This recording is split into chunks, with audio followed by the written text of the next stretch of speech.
Hello students, welcome to this video. तो आज के इस वीडियो में हम स्टार्ट करने वाले हैं हमारा 5th चैप्टर, जो कि सेकंड यूनिट का फर्स्ट चैप्टर है।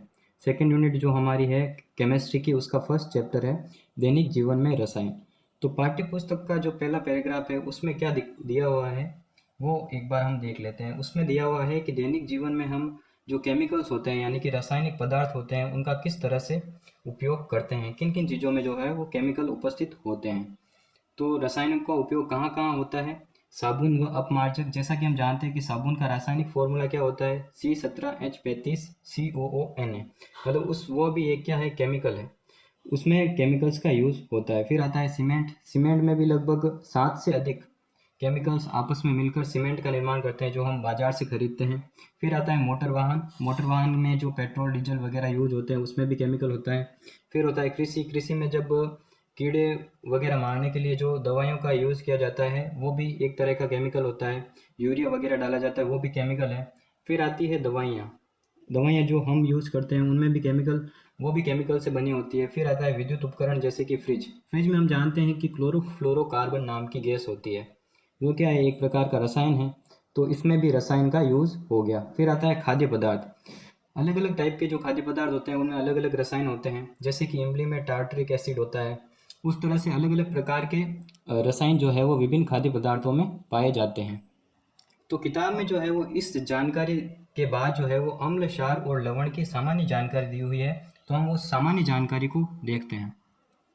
सबसे पहले अम्ल के बारे में देखते हैं। अम्ल जो होते हैं उसकी सामान्य जानकारी यही होती है कि ये स्वाद में एक तो खट्टे होते हैं, और दूसरी इसकी पहचान होती है कि ये नीले लिटमस पत्र को लाल कर देते हैं। तो स्वाद में खट्टा होना इसका एक गुण है। अब ये खट्टापन किन किन पदार्थों में उत्पन्न करते हैं वो एग्जाम्पल के रूप में अपन देखें। जैसे कि इमली होती है, इमली का खट्टापन किस रसायन के कारण होता है या फिर किस अम्ल के कारण इमली में खट्टापन होता है, तो वो होता है टार्टरिक अम्ल। परीक्षा में सवाल पूछा जा सकता है कि इमली में कौन सा अम्ल उपस्थित होता है, तो टार्टरिक अम्ल हो जाएगा इसका। संतरे में कौन सा अम्ल उपस्थित होता है, एस्कार्बिक अम्ल। सिरके का खट्टापन किसके कारण होता है, एसिटिक अम्ल के कारण। और दूसरी पहचान, जैसा कि मैंने पहले बताया था कि ये अम्ल जो होते हैं वो नीले लिटमस पत्र को लाल कर देते हैं। इस चीज़ को याद रखने में थोड़ी सी कन्फ्यूजन होगी, क्योंकि जो क्षार होते हैं वो लाल लिटमस पत्र को नीला कर देते हैं। तो इसको याद रखने के लिए हम एक ट्रिक के माध्यम से इसे याद करेंगे। जैसे कि हमें एक नाम याद रखना है, अनिल। अ से अम्ल, नी से नीला और ल से लाल। यानी कि अम्ल जो है वो नीले लिटमस पत्र को लाल में चेंज करता है। इसका अपोजिट हम याद रख सकते हैं क्षार के लिए। क्षार क्या करेगा, लाल लिटमस पत्र को नीला कर देगा। अब हम देखेंगे क्षार की क्या पहचान होती है। तो क्षार की भी अम्ल की तरह पहचान है कि ये स्वाद में कड़वे होते हैं। अम्ल क्या होते हैं, स्वाद में खट्टे। क्षार होते हैं स्वाद में कड़वे। इसके एग्जाम्पल क्या क्या है, NaOH sodium hydroxide, KOH potassium hydroxide, AlOH3 यानी कि एल्यूमिनियम हाइड्रोक्साइड। और जैसा कि मैंने ऊपर बताया था कि क्षार जो है वो लाल लिटमस पत्र को नीला कर देते हैं। लिटमस पत्र क्या होता है, लिटमस पत्र एक प्रकार का पेपर होता है जो लाल भी हो सकता है, नीला भी हो सकता है। अगर नीले लिटमस पत्र को अम्ल में डाल देंगे तो वो लाल हो जाएगा, और लाल लिटमस पत्र को क्षार में डाल देंगे तो वो नीला हो जाएगा। अब देखते हैं हम हमारा अगला पॉइंट, जो कि था लवण। लवण क्या होता है, लवण होता है जब अम्ल और क्षार को आपस में मिलाते हैं। जैसे किसी पात्र में मैंने अम्ल डाल दिया और उसमें क्षार भी डाल दिया, तो वो आपस में क्रिया करके लवण बना देंगे। तो इसका एक पैटर्न होता है बनाने का। इस पैटर्न को हमें याद रखना है कि अम्ल प्लस क्षार, लवण प्लस जल। अम्ल प्लस क्षार मिलकर क्या बनाएंगे, लवण प्लस जल। अब ये जल का फॉर्मूला हमें याद रखना है H2O। इससे हम कोई भी रिएक्शन जो है वो कंप्लीट कर पाएंगे। जैसे कि मैं यहाँ पे, और एक चीज़ हमें ध्यान रखनी है कि इस अभिक्रिया को हम कहते हैं उदासीनीकरण अभिक्रिया। मतलब अम्ल और क्षार मिलकर लवण प्लस जल का निर्माण करते हैं, इस अभिक्रिया को हम उदासीनीकरण अभिक्रिया कहते हैं। अब देखते हैं इसका एग्जाम्पल। जैसा कि मैंने यहाँ पे लिया HCl। HCl क्या है, एक तरह का अम्ल है, और NaOH ये है क्षार। तो यहाँ पे हमें देखना है कि HCl, यहाँ से मैं H को अलग करता हूँ। जैसे कि मैंने यहाँ से H को अलग कर लिया और यहाँ से मैंने OH को अलग कर लिया, और इन दोनों को बाहर निकाल दिया, इन दोनों को बाहर निकाल के जोड़ दिया। तो ये क्या बन जाएगा, यहाँ पे एक H है, यहाँ पे OH है, तो ये दोनों मिलकर क्या बनाएंगे, H2O। मतलब जल तो यहाँ से बाहर निकल गया। अब पीछे क्या बचा हमारे पास, एक तो बचा Na और एक बचा Cl। ये दोनों आपस में मिलकर बना देंगे NaCl, जो कि नमक का फॉर्मूला होता है। और ये क्या कहलाएगा, लवण। इसकी इससे तुलना कर लो, जल तो बन गया यहाँ पे और पीछे जो बचा वो क्या हो जाएगा, लवण। तो इस तरह से हम अम्ल और क्षार के बीच में अभिक्रिया करवाएंगे तो लवण प्लस जल का निर्माण होगा।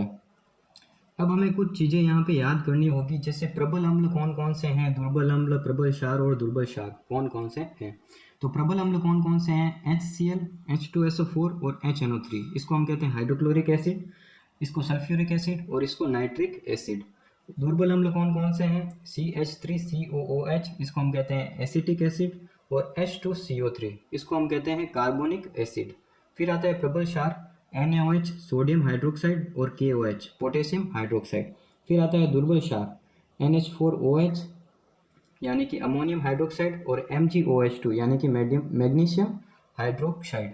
तो इन चीज़ों को हमको याद रखना है, आगे ये चीज़ें काम आएगी। तो प्रबल अम्ल जिनमें अम्लीयता का गुण अधिक होता है, दुर्बल अम्ल जिसमें अम्लीयता का गुण कम होता है, प्रबल क्षार जिनमें क्षारीयता का गुण अधिक होता है, और दुर्बल क्षार जिसमें क्षारीयता का गुण कम होता है। इस तरह से हमने इसको डिवाइड करके इसके एग्जाम्पल यहाँ पे लिख दिए हैं। अब आते हैं हम वापस हमारे पीछे वाले टॉपिक यानी कि लवण पे। तो लवण भी 3 टाइप के होते हैं, एक होते हैं उदासीन लवण, एक होते हैं अम्लीय लवण और एक होते हैं क्षारीय लवण। तो जैसा कि मैंने वो अभिक्रिया आपको दिखाई थी कि अम्ल प्लस क्षार अभिक्रिया करके क्या देंगे, लवण प्लस जल। तो उदासीन लवण कब बनेगा, इसके लिए हम एक एग्जाम्पल लेते हैं। दो पहलवान हैं जिनकी क्षमता जो है वो दोनों प्रबल है, यानी कि दोनों में क्षमता बहुत ही ज़्यादा है और दोनों की समान हमने ले लिया और एक ले लिया प्रबल क्षार। दोनों प्रबल हैं, तो आपस में जब उन दोनों पहलवानों की लड़ाई होगी तो क्या होगा, रिजल्ट कुछ नहीं होगा, न्यूट्रल होगा, यानी कि वो उदासीन हो जाएगा। इसलिए जब हम प्रबल अम्ल और प्रबल क्षार की जब क्रिया करवाते हैं, जब हम प्रबल अम्ल और प्रबल क्षार की जब क्रिया करवाते हैं आपस में, तो क्या होगा, कोई भी रिजल्ट हमें नहीं मिलेगा और उदासीन लवण का जो है वो निर्माण होगा। ठीक है। अब आती है अम्लीय लवण की बात। अम्लीय लवण यानी कि अगर मैं प्रबल अम्ल ले लूँ, मतलब अम्ल की क्षमता अधिक है, और दुर्बल क्षार ले लूँ, तो जीत किसकी होगी, अम्ल की जीत हो जाएगी, क्योंकि अम्ल प्रबल है। तो किसका निर्माण हो जाएगा, यहाँ पे अम्लीय लवण का निर्माण हो जाएगा, क्योंकि यहाँ पे प्रबल अम्ल और दुर्बल क्षार मैंने यहाँ पे लिया है। और अगर क्षारीय लवण की बात करें, तो अगर मैं अम्ल को दुर्बल ले और क्षार को प्रबल ले लूँ तो क्या बनेगा, क्षार की जीत हो जाएगी, क्योंकि क्षार प्रबल है, अम्ल दुर्बल है, तो क्षारीय लवण का यहाँ पे निर्माण हो जाएगा। तो इस तरह से हम याद रख सकते हैं कि प्रबल अम्ल और प्रबल क्षार आपस में मिलकर उदासीन लवण का निर्माण करेंगे, प्रबल अम्ल और दुर्बल क्षार मिलकर अम्लीय लवण का निर्माण करेंगे, और प्रबल क्षार और दुर्बल अम्ल मिलकर क्षारीय लवण का निर्माण करेंगे, क्योंकि क्षार यहाँ पे प्रबल है। अब हम इन सब के जो है वो एक बार एग्जाम्पल देख लेते हैं। जैसे कि मैंने यहाँ पे पहला एग्जाम्पल लिया है NaOH प्लस HCl। इस एग्जाम्पल को अगर हम ध्यान से देखें तो मैंने जब पीछे आपको एक सारणी बताई थी जिसमें प्रबल अम्ल और प्रबल क्षार दिया हुआ था, तो उस सारणी में अगर देखें तो NaOH क्या है, प्रबल क्षार है, और HCl क्या है, प्रबल अम्ल है। तो यहाँ पे ऊपर हमने क्या लिखा है, प्रबल अम्ल और प्रबल क्षार आपस में मिलकर किसका निर्माण करेंगे, उदासीन लवण का निर्माण करेंगे। तो जो NaCl बनेगा, क्योंकि अभिक्रिया का पैटर्न मैंने समझा दिया था आपको, यहाँ से H को लेना है, OH को लेना है और H2O को यहाँ से बाहर निकाल देना है। तो पीछे क्या बचा, यहाँ पे बचा Na, यहाँ पे बचा Cl, तो NaCl लवण बन गया। अब इसकी प्रकृति हमको बतानी है, तो प्रबल अम्ल और प्रबल क्षार मिलकर क्या बनाएंगे, उदासीन लवण का निर्माण करेंगे। तो ये लवण क्या हो जाएगा, NaCl यहाँ पे उदासीन लवण हो जाएगा। अगला एग्जाम्पल हम लेते हैं। यहाँ पे हमने लिया है NH4OH। अगर पीछे सारणी में अगर हम देखें तो NH4OH क्या है, दुर्बल क्षार है, और HCl है प्रबल अम्ल। तो जीत किसकी होगी, यहाँ पे अम्ल की जीत हो जाएगी। तो जो लवण बनेगा इनसे वो अम्लीय लवण बनेगा। तो यहाँ से हम OH को निकालते हैं, H को निकालते हैं, तो H2O यहाँ से बाहर हो जाएगा और पीछे बचा यहाँ पे NH4 और यहाँ पे Cl। तो NH4Cl जो लवण बना है वो क्या बनेगा, अम्लीय लवण, क्योंकि हमने अम्ल को प्रबल लिया है। अब अगर हमें क्षारीय लवण बनाना है तो हम क्या करेंगे, क्षार को प्रबल लेंगे और अम्ल को दुर्बल लेंगे। जैसे कि यहाँ पे NaOH ये क्या है, प्रबल क्षार है, और CH3COOH एसिटिक एसिड ये दुर्बल अम्ल है, तो यहाँ पे जीत हो जाएगी क्षार की, और जो लवण बनेगा वो क्षारीय लवण बन जाएगा। वही पैटर्न है, यहाँ से OH को निकाला, यहाँ से H को निकाला, H2 बाहर हो गया, पीछे बचा CH3COO और यहाँ पे बना Na, तो ये लवण बन गया। अब चूंकि क्षार यहाँ पे प्रबल लिया है हमने, तो ये लवण क्या हो जाएगा, क्षारीय लवण। तो इस तरह से आप समझ चुके होंगे कि उदासीन लवण, अम्लीय लवण और क्षारीय लवण क्या होते हैं, उनमें क्या डिफरेंस होता है, उनका निर्माण कैसे होता है। तो हम आगे बढ़ते हैं अपने अगले टॉपिक पर। अगला टॉपिक हमारा है अम्ल क्षार की परिभाषा। अब हमने जो है वो अम्ल की पहचान तो देख ली, क्षार की पहचान भी देख ली। अब हमें कोई परिभाषा चाहिए जो बता सके कि अम्ल क्या होता है, क्षार क्या होता है। तो उसके लिए 3 वैज्ञानिक आए, एक थे आर्रेनियस, एक थे ब्रोंस्टेड-लोरी और एक थे लुईस। इन तीनों ने जो है वो अपनी अलग अलग धारणा दी कि अम्ल क्या होता है और क्षार क्या होता है। तो आर्रेनियस धारणा की ओर सबसे पहले हम आगे बढ़ते हैं। तो आर्रेनियस ने जो अम्ल और क्षार की परिभाषा दी वो कुछ इस तरह से थी कि वे पदार्थ जिनको जल में डालने पर या फिर जलीय विलयन में H+ आयन देते हैं वे अम्ल कहलाते हैं, और जो OH- आयन देते हैं, जलीय विलयन में जो OH- आयन देते हैं वे क्षार कहलाते हैं। तो एग्जाम्पल के माध्यम से सबसे पहले हम आर्रेनियस अम्ल के एग्जाम्पल समझते हैं, जैसे कि HCl है। अब एक बात हमको सबसे पहले समझनी पड़ेगी कि जब किसी यौगिक को अपन जल में डालते हैं तो वो जल अपघटित हो जाता है, यानी कि अलग अलग टुकड़ों में टूट जाता है। जैसे कि यहाँ पे HCl है तो ये H अलग हो जाएगा, Cl अलग हो जाएगा, तो हाइड्रोजन पे यहाँ पे प्लस आ जाएगा, Cl पे माइनस आ जाएगा, यानी कि HCl H+ और Cl- के रूप में टूटता है। तो यहाँ पे हम देख रहे हैं कि यहाँ पे H+ रिमूव हो रहा है। तो परिभाषा के अनुसार यहाँ पे जो H+ आयन देते हैं वे अम्ल कहलाते हैं, तो यहाँ पे HCl क्या हो गया, अम्ल हो गया। अब नेक्स्ट एग्जाम्पल लेते हैं हम HNO3 यानी कि नाइट्रिक एसिड का। इसको जल में डालने पर ये H+ और NO3- देता है, तो ये H+ दे रहा है तो क्या हो जाएगा, अम्ल। फिर यहाँ पे H2SO4 की बात करें तो यहाँ पे 2H+ प्लस SO4 2- में ये टूटता है, तो ये भी H+ दे रहा है, तो क्या हो जाएगा, अम्ल हो जाएगा। अब आते हैं हम आर्रेनियस क्षार पे। तो आर्रेनियस के अनुसार जो जलीय विलयन में OH- आयन देते हैं, जैसे कि NaOH, इसको हम जल में डालेंगे तो ये Na+ और OH- में टूटता है, तो यहाँ पे OH- रिमूव हो रहा है, किसके द्वारा, NaOH द्वारा, तो NaOH क्या हो जाएगा, क्षार। और अगला एग्जाम्पल इसी तरह से KOH भी K+ और यहाँ पे क्या देगा, OH- देगा। और आगे देखें तो NH4OH जो कि दुर्बल क्षार है। दुर्बल क्षार की क्या पहचान है कि जब इसको जल में डालेंगे तो ये पूर्ण रूप से आयनित नहीं होगा, इसका कुछ भाग तो NH4OH के रूप में रहेगा और कुछ भाग जो है वो टूट जाएगा। तो टूटने वाला भाग में यहाँ से क्या रिमूव हो रहा है, OH-, तो ये भी क्या हो जाएगा, क्षार, परंतु इसकी प्रकृति जो है वो इनकी तुलना में कम होगी, तो ये दुर्बल क्षार हो जाएगा और ये दोनों जो है वो प्रबल क्षार हो जाएंगे। इसी तरह से जो अम्ल होते हैं, अम्ल में यहाँ पे मैं अगर एसिटिक एसिड ले लेता तो CH3COO- और H+ बनता, वो भी आंशिक रूप से विभाजित होता है, जिसके कारण उसे हम दुर्बल अम्ल कहते हैं। आर्रेनियस के अनुसार अम्ल और क्षार को समझने के बाद आर्रेनियस ने जो है वो उदासीनीकरण अभिक्रिया की परिभाषा दी। उसके अनुसार जब H+ और OH- आयन आपस में मिलकर जल का निर्माण करते हैं तो उसे उदासीनीकरण अभिक्रिया कहते हैं। जैसे कि हम HCl और KOH को अगर जल में डालें तो ये H+ Cl- में टूटेगा, ये K+ और OH- में टूटेगा, जैसा कि आप यहाँ पे देख सकते हैं। तो उसके अनुसार ये लवण बनने की प्रक्रिया को हम उदासीनीकरण अभिक्रिया नहीं कहते। यहाँ पे H+ और OH- जुड़कर जब जल का निर्माण करते हैं इसको हम उदासीनीकरण अभिक्रिया कहते हैं। जबकि हम परिभाषा जब लिखते हैं उदासीनीकरण अभिक्रिया की तो इस तरह से लिखते हैं कि जब अम्ल और क्षार आपस में मिलकर लवण का निर्माण करते हैं तो उसे हम उदासीनीकरण अभिक्रिया कहते हैं। जबकि आर्रेनियस ने अपनी धारणा में यह बताया कि H+ और OH- का आपस में मिलकर जल का निर्माण करना, इसी अभिक्रिया को हम उदासीनीकरण अभिक्रिया कहते हैं। अब आते हैं हम आर्रेनियस धारणा की कमियों पर। तो आर्रेनियस धारणा की क्या कमी रही, तो आर्रेनियस ने कहा कि जो H+ देंगे वो अम्ल हो जाएंगे और जो OH- आयन देंगे वो क्षार हो जाएंगे। परंतु कुछ ऐसे यौगिक भी होते हैं जिनमें H+ और OH- होते ही नहीं है, तो क्या वो क्षारीय और अम्लीय प्रकृति नहीं दर्शाते हैं, क्योंकि जो CO2 गैस होती है वो अम्लीय प्रकृति की होती है, जबकि इसमें ना तो H+ है ना ही OH- है, तो इसकी अम्लीय प्रकृति को आर्रेनियस जो है वो नहीं समझा पाया, तो ये इसकी कमी हो गई। अब बढ़ते हैं हम हमारी सेकंड धारणा पर, जो कि है ब्रोंस्टेड-लोरी धारणा। ब्रोंस्टेड-लोरी 2 वैज्ञानिक थे, उनके अनुसार जो प्रोटॉन दान करते हैं वो अम्ल होते हैं, यानी कि जो H+ देते हैं वो अम्ल होते हैं, वो बिल्कुल आर्रेनियस की तरह हुआ। और फिर जो प्रोटॉन ग्राही होते हैं वो क्षार होते हैं, मतलब जो H प्लस ग्रहण करते हैं वो क्षार होते हैं। तो RNS से ये किस तरह अलग हो गया कि इसने क्षार की परिभाषा अलग दे दी कि जो प्रोटॉन ग्रहण करते हैं वो क्षार होते हैं। तो इसको हम दो एग्जाम्पल के माध्यम से समझेंगे। जैसे कि यहाँ पे हमारा पहला एग्जाम्पल है HA। चूँकि यहाँ पे इसके पास हाइड्रोजन है तो ये क्या है, अम्ल है। यहाँ पे ये एसिड है। और यहाँ पे कोई यौगिक है जो इस H, ये जब टूटेगा तो क्या बनेगा, यहाँ पे H प्लस और A माइनस। ये B यौगिक क्या करता है, यहाँ से H प्लस को, तो ये क्या बनेगा, HB प्लस। प्लस क्यों आया, क्योंकि यहाँ पे B जो है वो उदासीन है और हाइड्रोजन पे प्लस है, तो प्लस वैसा का वैसा यहाँ पे आ जाएगा। और पीछे क्या बचा अपने पास, यहाँ पे A माइनस बचा।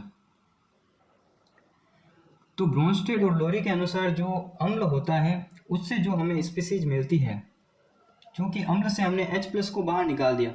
अब H प्लस के कारण ये अम्लीय प्रकृति दर्शा रहा था, उसको ही हमने बाहर निकाल दिया, तो ये क्या हो जाएगा, इसको हम कहते हैं संयुग्मी क्षार, क्योंकि इसने जो है वो अपने अम्लीय गुण को प्रदर्शित करने वाले हाइड्रोजन को ही त्याग दिया है। तो ये किस में कन्वर्ट हो गया, क्षार में कन्वर्ट हो गया। ये संयुग्मी क्षार, एसिड से बना संयुग्मी क्षार।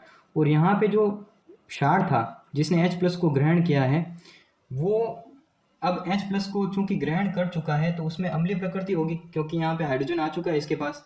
ये पहले क्या था, यहाँ पे बेस, यहाँ पे क्षार था, इसने H प्लस को ग्रहण कर लिया है, तो यहाँ पे इसके पास हाइड्रोजन हो गया। और हाइड्रोजन जिसके पास होता है उसे हम क्या कहते हैं, अम्ल। तो ये क्या हो जाएगा यहाँ पे,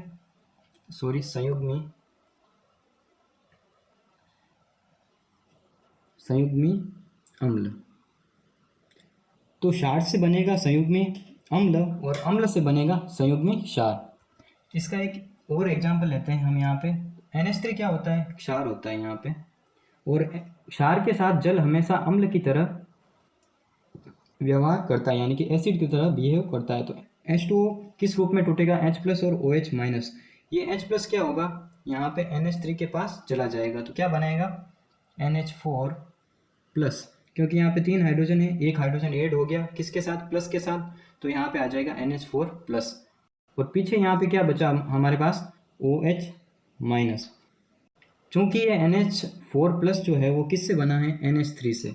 NH3 क्या है, क्षार है, तो इससे क्या बनेगा हमारे पास, संयुग्मी अम्ल।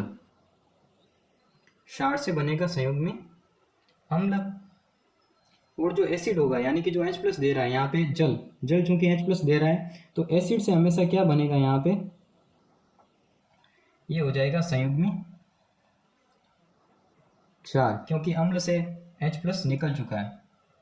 तो इस तरह से संयुग्मी अम्ल और संयुग्मी क्षार होते हैं। तो इसको समझने के लिए हम इस तरह से याद कर सकते हैं कि जब अम्ल प्रोटॉन को दान कर देता है, यानी कि अम्ल से H प्लस निकल जाता है, तो वह संयुग्मी क्षार बन जाता है। और जब क्षार जो है वो प्रोटॉन को ग्रहण करता है, मतलब क्षार के पास जब H प्लस आ जाता है, तो वो संयुग्मी अम्ल कहलाता है। इसके बाद आते हैं हम ब्रोंस्टेड और लोरी जो धारणा थी उसकी क्या कमियां थी। तो कमियां यही थी कि अप्रोटिक यौगिक, यानी कि जिनमें H प्लस होता ही नहीं है। ब्रोंस्टेड लोरी के अनुसार जो H प्लस दान करते हैं वो तो अम्ल होते हैं, और जो H प्लस ग्रहण करते हैं वो क्षार होते हैं। तो मान लो किसी यौगिक के पास H प्लस है ही नहीं, तो क्या वो अम्लीय और क्षारीय प्रकृति नहीं दर्शा सकता। जैसे कि CO2 अम्लीय प्रकृति दर्शाता है, SO2 भी अम्लीय प्रकृति दर्शाता है, BF3 भी अम्लीय प्रकृति दर्शाता है। तो ये धारणा जो है वो नहीं समझा पाई इनकी अम्लीय प्रकृति को, तो ये हो गई इसकी एक कमी। अब आते हैं हम हमारी लास्ट और अंतिम धारणा पर, जो कि है लुईस धारणा। लुईस एक वैज्ञानिक था जिसने अपनी धारणा रखी थी कि अम्ल क्या होता है और क्षार क्या होता है। उसने क्या कहा कि जो इलेक्ट्रॉन युग्म को डोनेट करता है, यानी कि जो इलेक्ट्रॉन युग्म दान करता है उसे हम क्षार कहते हैं, और जो इलेक्ट्रॉन युग्म ग्रहण करता है उसे हम अम्ल कहते हैं। तो इलेक्ट्रॉन युग्म होता क्या है वो देखें तो आपने अमोनिया की संरचना को देखा होगा, या संरचना सूत्र देखा होगा, जिसमें अमोनिया के पास जो है वो 5 इलेक्ट्रॉन होते हैं। 5 में से यहाँ पे 3 इलेक्ट्रॉन हाइड्रोजन के साथ बंधन में भाग लेते हैं और सहसंयोजी बंधों का निर्माण करते हैं, और शेष 2 इलेक्ट्रॉन जो है वो वैसे के वैसे रहते हैं। ये इलेक्ट्रॉन जो है वो बंधन में भाग नहीं लेते। इन इलेक्ट्रॉन को हम कहते हैं अयुग्मित इलेक्ट्रॉन, यानी कि लोन पेयर। तो अमोनिया क्या करेगा, लोन पेयर को डोनेट करेगा क्योंकि इसके पास है, और जो लोन पेयर को ग्रहण करेगा वो हो जाएगा लुईस अम्ल। और अमोनिया यहाँ पे चूंकि डोनेट कर रहा है, इलेक्ट्रॉन युग्म दाता है, तो ये हो जाएगा क्षार, और ग्रहण करने वाला हो जाएगा यहाँ पे अम्ल। तो एग्जाम्पल देखते हैं यहाँ पे, जैसे कि यहाँ पे अमोनिया है तो अमोनिया के पास क्या होगा, लोन पेयर होगा। और BF3 में जो B होता है उसके पास रिक्त P कक्षक उपस्थित होता है। तो ये लोन पेयर जो है वो इस कक्षक में चले जाते हैं, यानी कि यहाँ पे अमोनिया ने क्या किया, लोन पेयर को डोनेट किया, और BF3 ने क्या किया, यहाँ पे लोन पेयर को ग्रहण किया। तो संरचना कुछ इस तरह से बनती है। यहाँ पे F3B, B को इसने डोनेट किया है, NH3। ये जो बंध बनता है इसे हम कहते हैं उप सहसंयोजन बंध। तो यहाँ पे अमोनिया क्या हो जाएगा, यहाँ पे क्षार हो जाएगा क्योंकि इसने इलेक्ट्रॉन युग्म को डोनेट किया है, और BF3 ने चूंकि यहाँ पे ग्रहण किया है तो ये हो जाएगा अम्ल, लुईस अम्ल और लुईस क्षार। अब बात आती है एग्जाम्पल्स की। तो लुईस क्षार के एग्जाम्पल कौन कौन होंगे? जिनके पास एकांक इलेक्ट्रॉन युग्म होंगे तभी वे डोनेट कर पाएंगे। तो जैसे कि NH3 हो गया, H2O में ऑक्सीजन के पास 2 लोन पेयर हैं, OH माइनस जो है वो एक लोन पेयर की तरह ही एक्ट करता है, इसमें भी 2 इलेक्ट्रॉन होते हैं, और Cl माइनस, इसमें भी माइनस आ रहा है, तो ये भी क्या हो जाएगा, लुईस क्षार। लुईस अम्ल की बात करें, यानी कि जिसके पास इलेक्ट्रॉनों की कमी होगी वही लोन पेयर को ग्रहण करेगा। तो BF3 इसके पास रिक्त कक्षक है, इसलिए ये इलेक्ट्रॉन युग्म को ग्रहण करता है।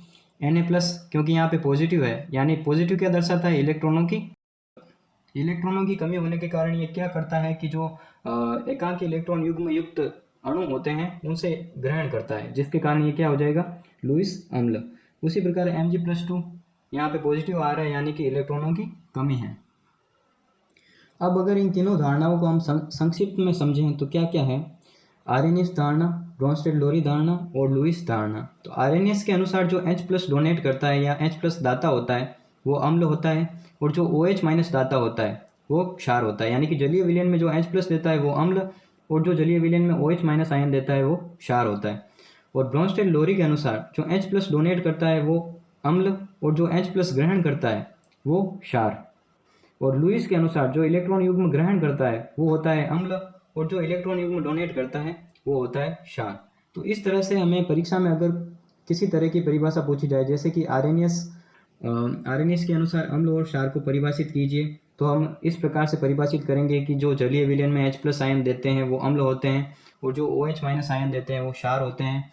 फिर अगर ब्रोंस्टेड-लोरी की पूछे तो भी हम इसके अनुसार परिभाषा दे सकते हैं, और लुईस अम्ल क्षार की परिभाषा पूछे तो भी हम इसको परिभाषित कर सकते हैं।